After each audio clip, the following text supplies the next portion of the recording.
So hi friends, my name is Ravidatt. Concept से Ravidatt CWR YouTube channel पे आपका स्वागत है। इस वीडियो के थ्रू हम वन वर्ड सब्स्टिट्यूशन का एक बेहद ही रिसेंट सेट करने वाले हैं, जो क्वेश्चंस बिल्कुल लेटेस्ट आ रहे हैं। और इसमें हर एक क्वेश्चन जो दिया हुआ है वो आपको किसी न किसी अगले एग्जाम में ज़रूर देखने को मिलेगा। तो चलिए सेट की तरफ चलते हैं। All the best. सो हमारे पास है क्वेश्चन नंबर फर्स्ट। ये कह रहा है a medical term for a human baby in the first 28 days after birth. यानी एक इंसानी बच्चा जब भी जन्म लेता है तो वहाँ से जो उसके पहले 28 दिन होते हैं, इस समय के बीच में इस बच्चे को क्या कहा जाता है मेडिकल की भाषा में? तो ऑप्शन नंबर बी, न्यूनेट कहते हैं इसे। इनफैक्ट हॉस्पिटल में इस बच्चे को न्यूनेट करके ही जो है मेंशन करा जाता है। अब ऑप्शन ए को चेक करते हैं क्या है। तो इन्फेंट, इन्फेंट मतलब होता है ऐसा कोई बच्चा जो 1 साल से छोटा है, ठीक। फिर है ऑप्शन सी, किड। किड मतलब होता है कोई भी मतलब बच्चा जो कि 5 से तो ऊपर हो और 15-16 तक की रेंज में हो, ठीक है। They are often called kid. फिर है ऑप्शन डी, टॉडलर। टॉडलर होते हैं ऐसे बच्चे जो कि चलना सीख गए होते हैं, यानी कि जनरल सेंस में कहा जाता है कि 2 से 5 साल से तक के जो बच्चे होते हैं ये टॉडलर होते हैं, ठीक है। Now we have question number second. So up next we have question number second. ये कह रहा है the present smell of earth after rain. तो आपने देखा होगा जब भी रेनफॉल होती है यानी बारिश होती है, उसके बाद एक अर्थली स्मेल सी आती है, मतलब मिट्टी सी की खुशबू होती है जिसमें नमी भी होती है। ऑब्जर्व किया होगा। तो उस स्मेल को क्या कहते हैं? ऑप्शन सी हमारा आंसर है, पेट्रिकॉर कहते हैं। अब क्वेश्चन नंबर सेकंड और क्वेश्चन नंबर फर्स्ट जो है ना बहुत रिसेंटली आ रहे हैं, तो you may see these questions in your upcoming exams, ठीक है। तो इसको अच्छे से कर लेना। अब है देखो, पेट्रिकॉर आया है तो इससे रिलेटेड एक जीके का फैक्ट है, वो मैं आपको बता देता हूँ। देखो इम्पॉर्टेंट है इसलिए क्योंकि हो सकता है आपके एग्ज़ाम में काम आ जाए। देखिए एक क्वेश्चन आया था एसएससी के एग्ज़ाम में, उसमें था कि 4 ऑप्शन दिए थे और क्वेश्चन था which among the following is the compound which is associated with the pleasant earthly smell after rainfall, ठीक है। एग्जैक्ट यही वर्डिंग थे, आप गूगल कर लेना, इनफैक्ट आपको क्वेश्चन मिल भी सकता है, ठीक है। तो 4 ऑप्शन थे, यानी कि ऐसा कौन सा कंपाउंड है इनमें से जो कि बारिश के बाद आने वाली जो महक होती है उससे संबंध रखता है, ऐसा वो सवाल था। तो इसका आंसर होता है जियोस्माइन। मैं लिख देता हूँ यहाँ पे GEOSMINE। जियोस्माइन कंपाउंड होता है जो कि इससे रिलेशन रखता है। थोड़ा सा इसकी बैक डिटेल दे देता हूँ अगर उसका नाम आ ही गया तो। देखो हमारा ये अर्थ का लेयर है, ठीक है। इसमें कुछ बैक्टीरियाज मौजूद होते हैं, मोटा मोटा बता रहा हूँ फटाफट।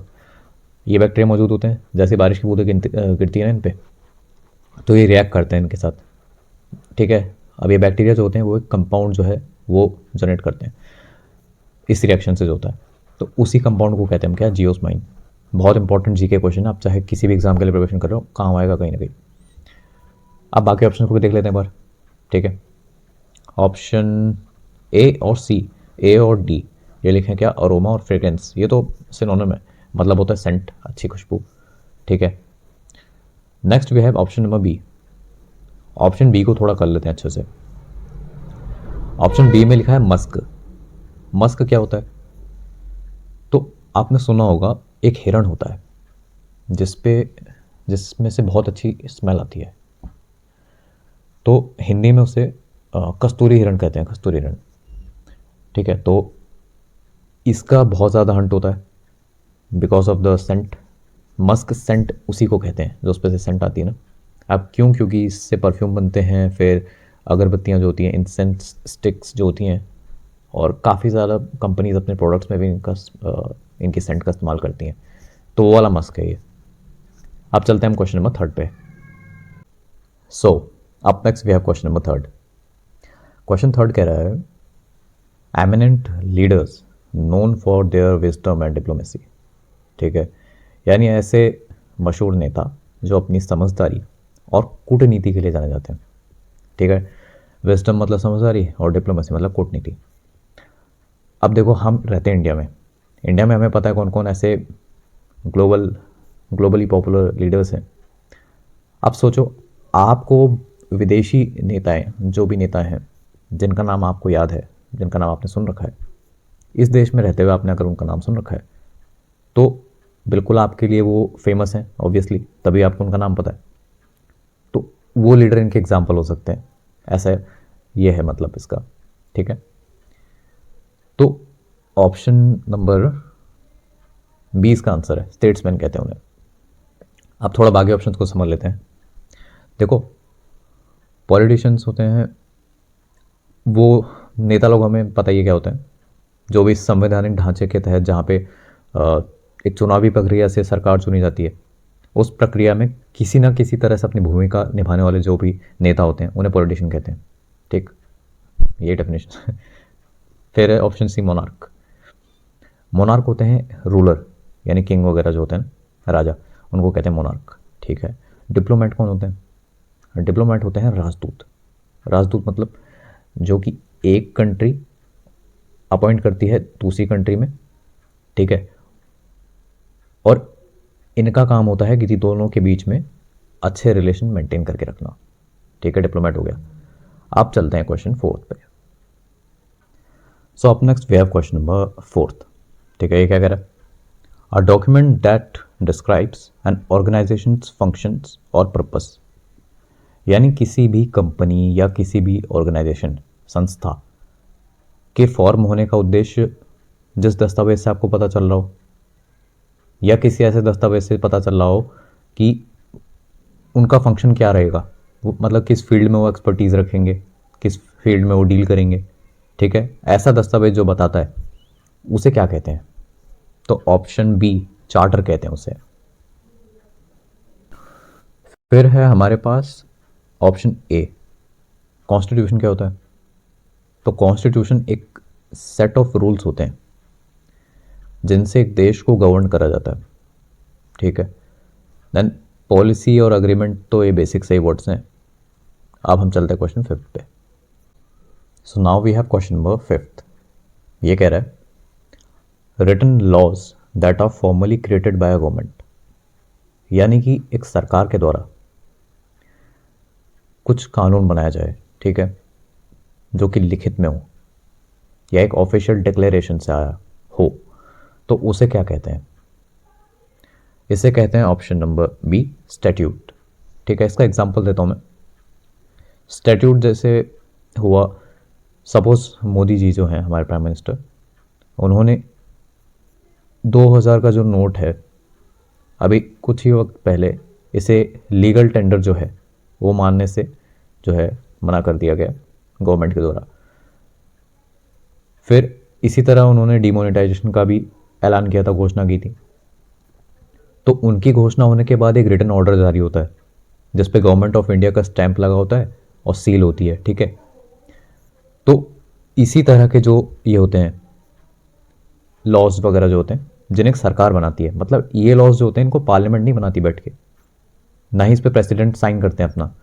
ये एक सरकार जो होती है उसके अधिकार के अंदर आता है, अधिकार क्षेत्र जो होता है कि वो इस पे फैसला ले सकती है, तो वो लॉ बना देगी और वो पूरे देश पे लागू हो जाएगा। तो उसे कहते हैं स्टैट्यूट। ठीक है, अब बाकी ऑप्शन को देख लेते हैं एक बार।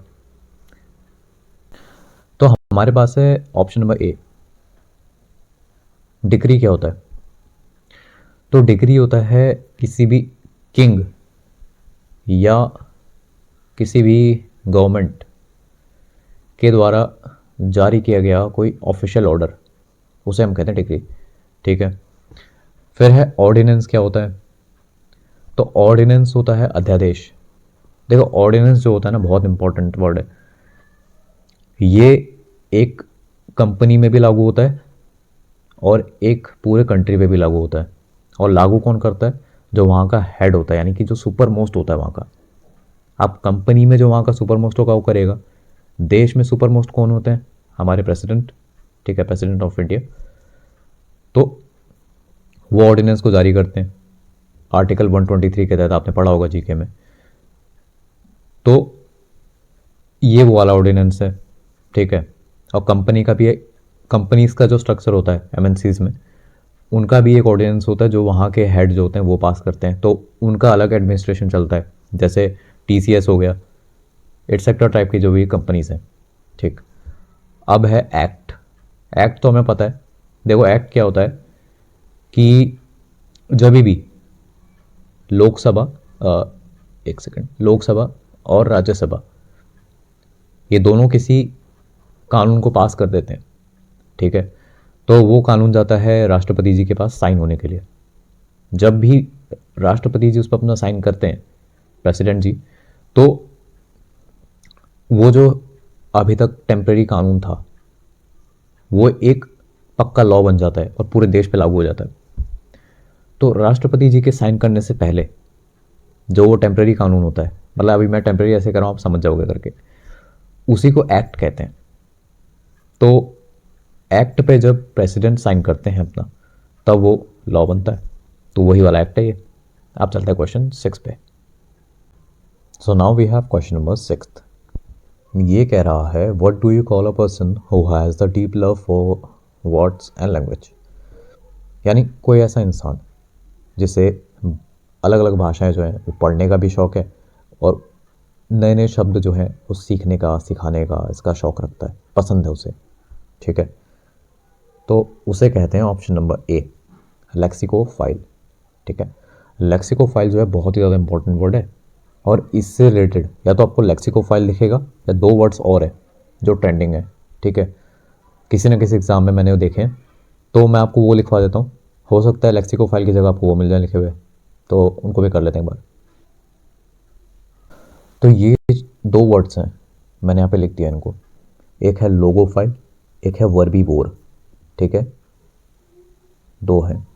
ये काफ़ी ज़्यादा जो है चांस रखते हैं कि लेक्सिकोफाइल के बदले आ सकते हैं। अब देखो एसएससी और मोस्टली जो एग्ज़ाम्स होते हैं ये क्या करते हैं, ऑप्शंस में आपको नियरेस्ट पॉसिबल सिनोनिम दे देते हैं, ठीक है। अभी तो यहाँ लेक्सिकोफाइल है, ठीक है। कभी कभी आपको लोगोफाइल और वर्बीवोर ये भी यहाँ मिल जाते हैं ऑप्शंस में। तो ऐसे केस में हमेशा ये नियम होता है कि जो आंसर है उसके लिए, जो डेडिकेटेड है उसके लिए वन वर्ड सब्स्टिट्यूशन, वही मार्क करना है। नियर पॉसिबल जो सिनोनिम्स हैं जो ऑप्शन में आ गए उनको मार्क नहीं करना बिल्कुल भी। तो हमारा इसका आंसर देखा हमने, लेक्सिकोफाइल है। अब बाकी ऑप्शंस को बाद देख लेते हैं। तो अब है हमारे पास option number B, philanthropist. Philanthropist कौन होता है? ये वो होते हैं जो मानव विकास के लिए यानी ह्यूमन वेलफेयर के लिए काम करते हैं, ठीक है। तो उस फील्ड में ये डोनेशंस भी देते हैं और वो डोनेशन जो होते हैं अच्छे कॉज में जाते हैं, ठीक है। फिलैंथ्रोपिस्ट हो गए। फिर ये फिलेटलिस्ट कौन होते हैं? फिलेटलिस्ट आप उस इंसान को कहोगे जैसे कि पोस्टेज स्टैंप, आप पोस्ट ऑफिस में जाते होगे, वहाँ एक स्टैंप मिलता है ना, जैसे लगाते हैं अपने लेटर पे, तो उस स्टैम्प को कलेक्ट करने का जो शौक़ रखते हैं या उनसे रिलेटेड स्टडी करने में जो इंटरेस्ट रखते हैं उन्हें कहते हैं फिलेटलिस्ट, ठीक है। अब है ऑप्शन डी, फिलोलॉजिस्ट कौन होता है? फिलोलॉजिस्ट वो होता है जिसे रिटन या ओरल सोर्सेस से लैंग्वेजेस को पढ़ना, उनको एक्सप्लोर करना वो पसंद है।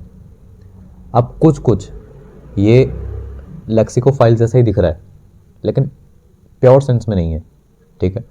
तो हमारा आंसर था लेक्सिकोफाइल, फिलोलॉजिस्ट हमने समझ लिया। अब चलते हैं क्वेश्चन 7 पे। तो अब है हमारे पास क्वेश्चन नंबर 7। ये कह रहा है, a person who walks in sleep, यानी ऐसा शख्स जो कि नींद में चलता हो, उसे क्या कहते हैं? तो ऑप्शन 20 का आंसर है सोमनाम्बुलिस्ट कहते हैं, ठीक है। और ऐसी इससे जुड़ा एक और है, ये जो सोमनाम है ना, या सोम SOMN, ये स्लीप से रिलेटेड होता है। प्रीफिक्स जो आता है ये, मतलब रूट वर्ड कहते हैं ना SOMN। तो एक होते हैं जो नींद में बोलते भी हैं, उनको क्या कहते हैं? उसको कहते हैं सोमनिलोक्विस्ट, यानी SOMNILOQUIST,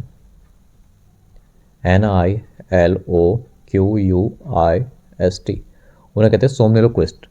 तो ये दोनों इंपॉर्टेंट है और स्लीप से रिलेटेड है, ठीक है, तो SOMN इनका जो है रूट वर्ड रहता है आगे, ठीक है, प्रीफिक्स होगा ये। अब हम देखते हैं बाकी ऑप्शंस को भी। तो ये लिखा है इंसोम्नियक क्या होता है। इंसोम्नियक वो शख्स होता है जिसे स्लीप में असुविधा होती है, यानी जो सो नहीं पाता, उसे कहते हैं इंसोम्नियक। ये एक स्टेट होता है, स्टेट ऑफ माइंड, ठीक है। देन हाइपोकॉन्ड्रियक कौन होता है। हाइपोकॉन्ड्रियक होता है वो इंसान जो अपनी हेल्थ की एक्सेसिव जो है फिक्र करता है, यानी too much care, excessive care for one self किसी के द्वारा करी जाए, उससे आप कहोगे हाइपोकॉन्ड्रियक। आप है नार्सिसिस्ट। देखो, नार्सिसिस्ट वो शख्स होता है जो कि फुल्ली सेल्फ सेंटर्ड होता है, यानी he doesn't see anyone beyond himself, यानी अपने अलावा कोई नहीं दिखेगा उसे। हद में सेल्फ, मतलब बिल्कुल हद से ज़्यादा सेल्फ सेंटर्ड जो होता है इंसान, उसे कहते हैं नार्सिसिस्ट। अब हम चलते हैं क्वेश्चन 8 पे। So up next we have question number 8, ठीक है। 8 को देखते हैं। ये कह रहा है a women in charge of children और वुमेन इन एन इंस्टीट्यूशन, ठीक है। कोई भी ऐसी महिला जो किसी संस्था में बच्चों का या फिर वुमेन का जो है ध्यान रखती है, यानी उनका देख रेख का जो जिम्मा होता है उसके अंडर होता है। इसका एग्जांपल देता हूँ मैं। स्कूल्स में आपने एक चीज़ देखी होगी, जब आप स्कूल्स में थे तो एक रूम होता था, अगर किसी बच्चे को चोट वोट लग जाती थी तो उस रूम में जाके अपना ट्रीटमेंट करवाते थे, ठीक है। अब वहाँ पे एक मैडम होती हैं जो कि मरहम पट्टी वगैरह करती हैं बच्चों के।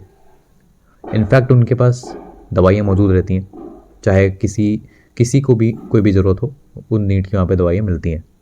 तो उन्हीं महिला जो होती हैं, वो मैडम जो होती हैं, उन्हें कहते हैं हम ऑप्शन बी मैट्रॉन, ठीक है।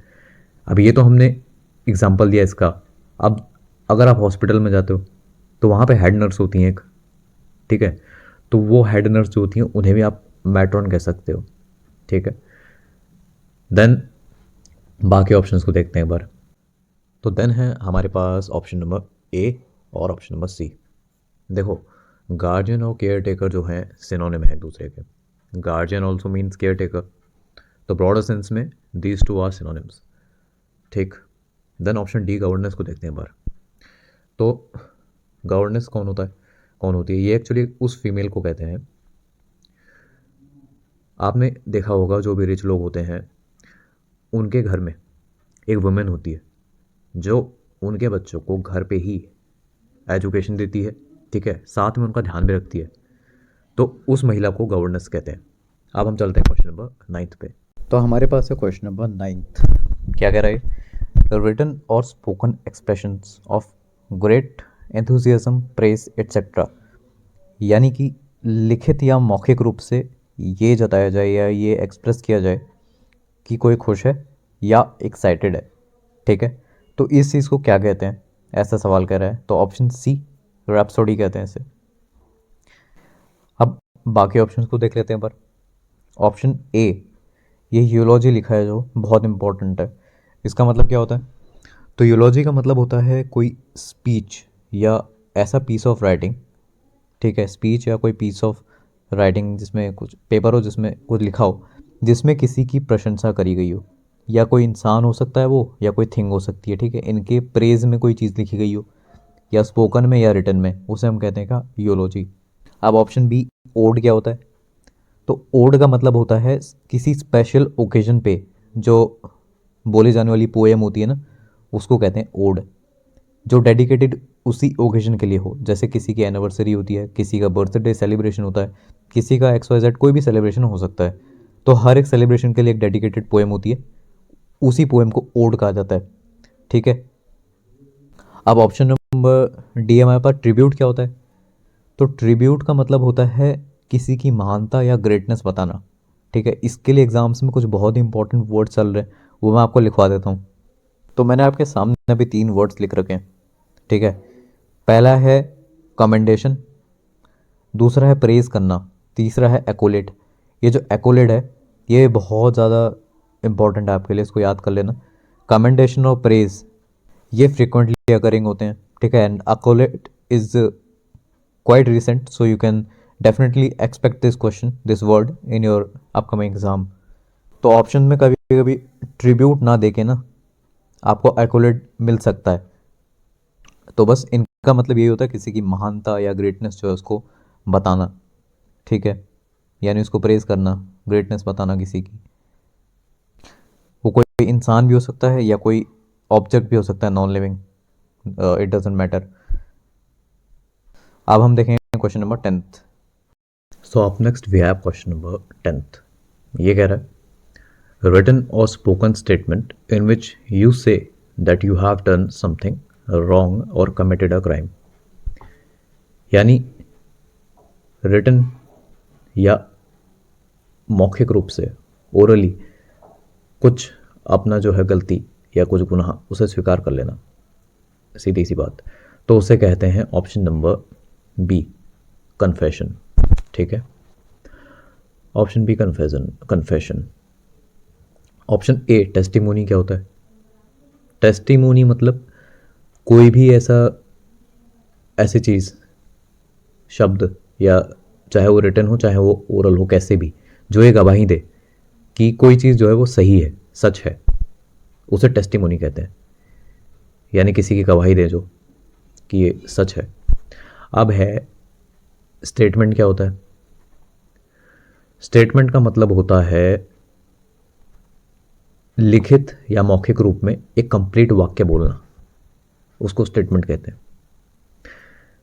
Then option D, declaration. क्या होता है डिक्लेरेशन? मतलब घोषणा करना होता है किसी चीज़ का।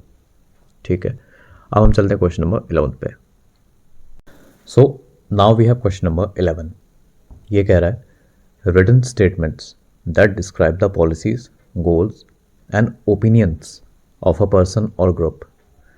यानी कि कोई भी ऐसा स्टेटमेंट जो रिटन में होनी चाहिए, ठीक है, उस पे किसी भी पर्सन या किसी ग्रुप या किसी पार्टी के गोल, उनके प्रॉमिस, ठीक है, उनकी जो पॉलिसियाँ रहने वाली हैं अगले कुछ सालों में या कुछ समय तक, वो मैंशनड हो। ठीक है, और उन पे उनकी क्या ओपिनियन है, क्या वो कैसे करेंगे, क्या करेंगे, वो चीज़ उसमें बताया गया हो। ठीक है, इसको कहते हैं हम क्या? ऐसा सवाल पूछ रहा है। तो इसका आंसर जो है वो होगा ऑप्शन नंबर बी, मैनिफेस्टो। ठीक है, मैनिफेस्टो इलेक्शंस के समय भी आप देखते होंगे कि जो पार्टीज़ होती हैं अपना मैनिफेस्टो जो है लॉन्च करती हैं।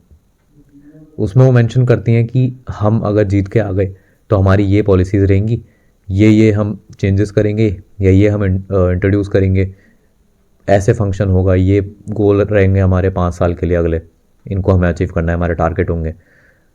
तो ये होता है मैनिफेस्टो। ठीक है, ऑप्शन ए डिक्लेरेशन, मतलब घोषणा करना होता है। चार्टर हमने पीछे ही पढ़ रखा है।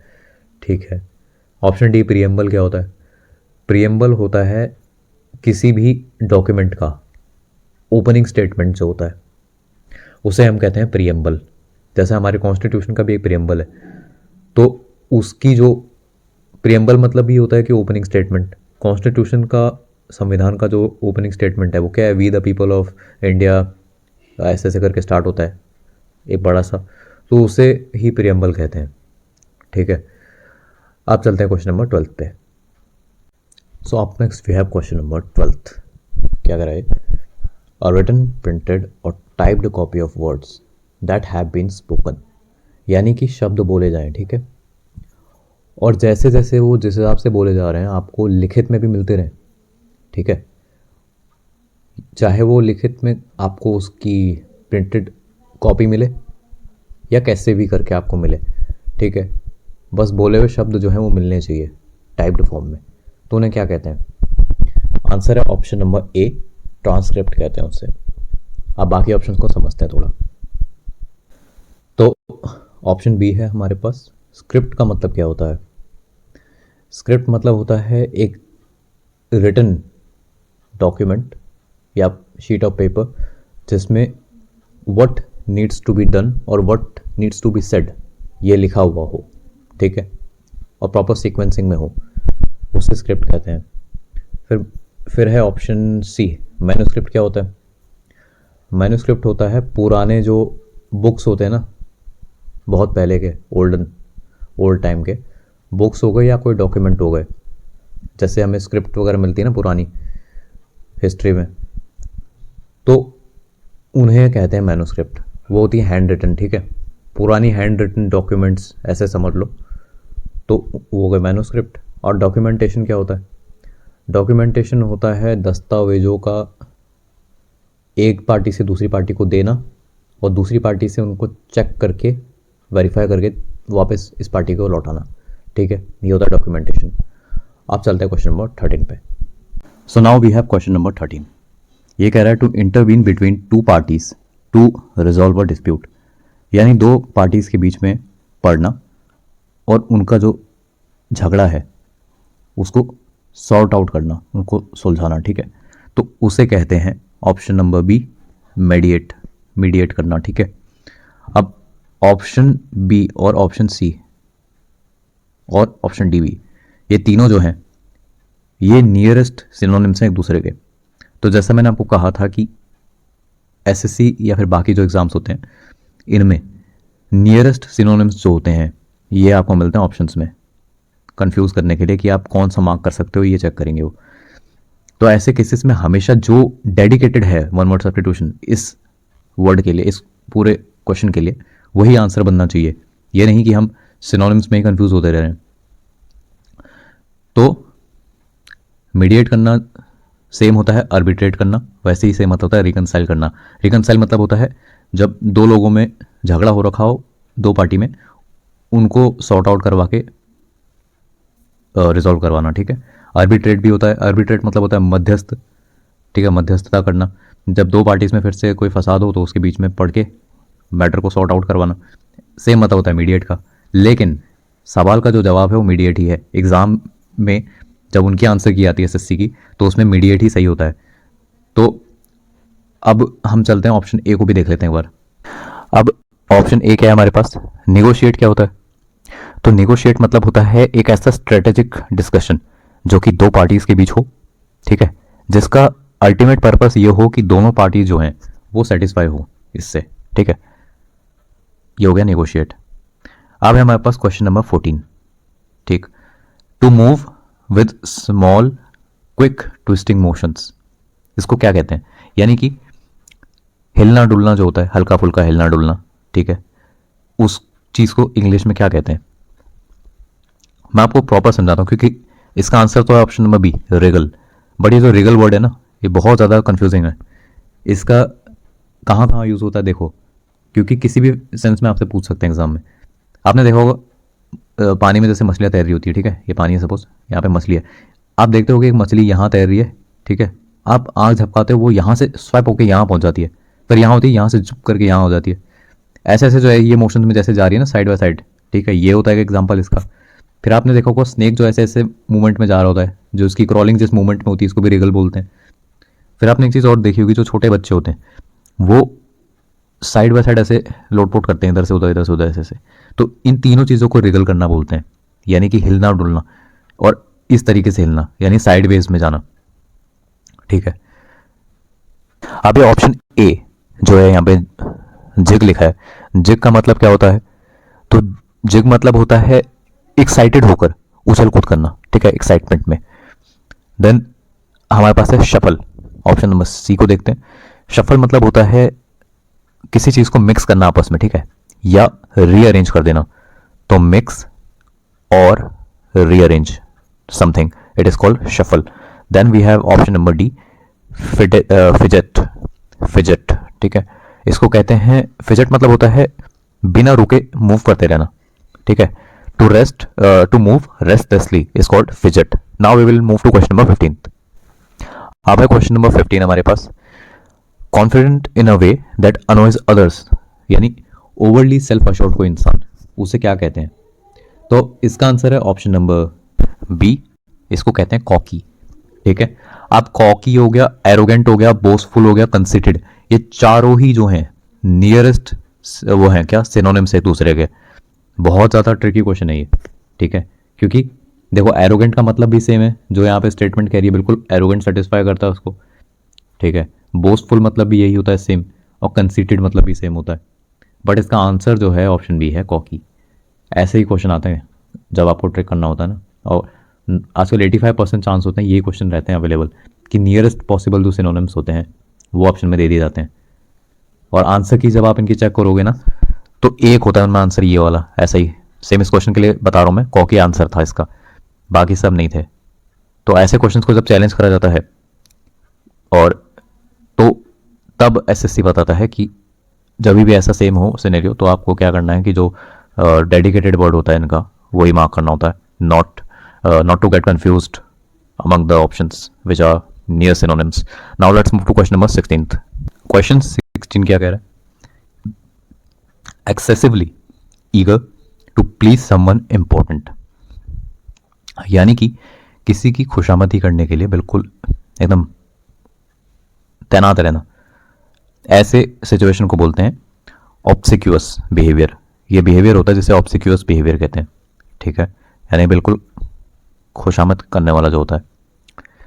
अब बाकी ऑप्शंस को थोड़ा समझ लेते हैं एग्जाम पॉइंट ऑफ व्यू से। तो ऑप्शन ए फ्लैटरिंग मतलब होता है चापलूसी करना, चमचागिरी करना किसी की, ठीक है। सबमिसिव का मतलब क्या होता है?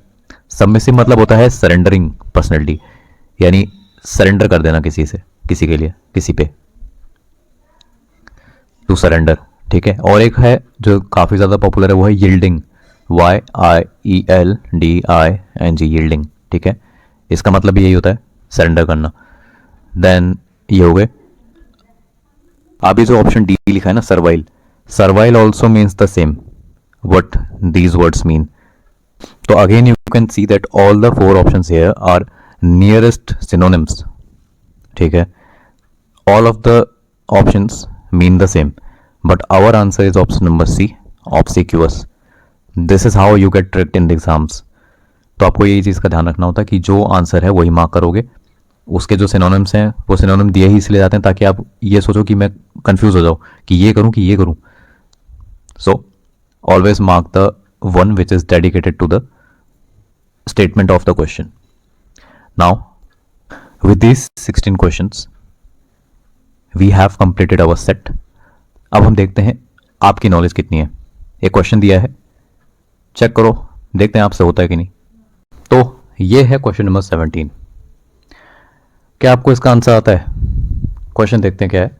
ओवरली ड्रामेटिक और इमोशनल बिहेवियर, ठीक है, यानी कि हद से ज़्यादा ही जो ड्रामा करने वाले और इमोशनली ड्रामा करने वाले जो बिहेवियर होता है उसको क्या कहते हैं? 4 ऑप्शन है हमारे पास, मेलो ड्रामेटिक, एक्सेचुरेटेड, हिस्ट्रियोनिक या थिएट्रिकल।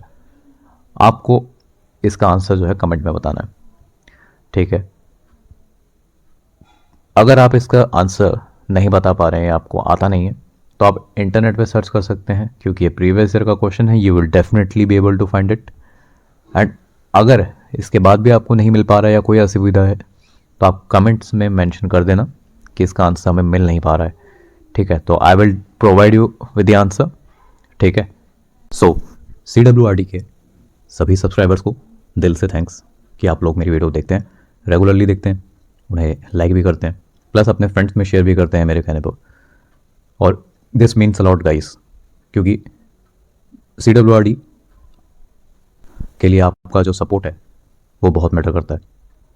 और एक चीज़ जो मैं अभी अपने सारे सब्सक्राइबर्स और व्यूअर्स को कहता हूँ कि अगर आपको कोई भी डाउट है, किसी टॉपिक की डेडिकेटेड वीडियो चाहिए, कोई प्रैक्टिस सेट चाहिए, चाहे वो ग्रामर का हो, चाहे वोकैबुलरी का हो, चाहे किसी भी चीज़ का, तो उसकी जो डिमांड रिक्वेस्ट है वो आप नीचे पुट कर सकते हैं कमेंट सेक्शन में, and I will try my level best कि मैं उस पर वीडियो आपको प्रोवाइड कर दूँ।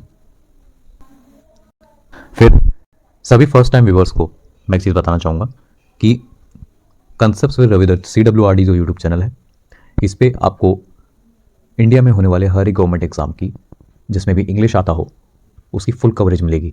यहाँ पे आपको प्रीवियस ईयर से एनालाइज्ड ग्रामर के रूल्स, उसके टॉपिक्स की पढ़ाई, प्लस उसके प्रैक्टिस सेट्स सब कुछ प्रोवाइड करे जाएंगे, ठीक है। यही सेम चीज़ आपको वोकैबुलरी में, इसके हर एक टॉपिक प्रीवियस ईयर में आए हुए भी क्वेश्चन होंगे, लेटेस्ट जो आ रहे हैं वो भी होंगे, ठीक है। और बहुत ज़्यादा इंपॉर्टेंट क्वेश्चन भी कराए जाएंगे, प्लस RC यानी रीडिंग कम्प्रीहेंशन जो है, इसके भी हर एक टॉपिक को पूरी डेप्थ के साथ कवर करा जाएगा और प्रीवियस ईयर का मटेरियल लेके ही सॉल्व कराया जाएगा।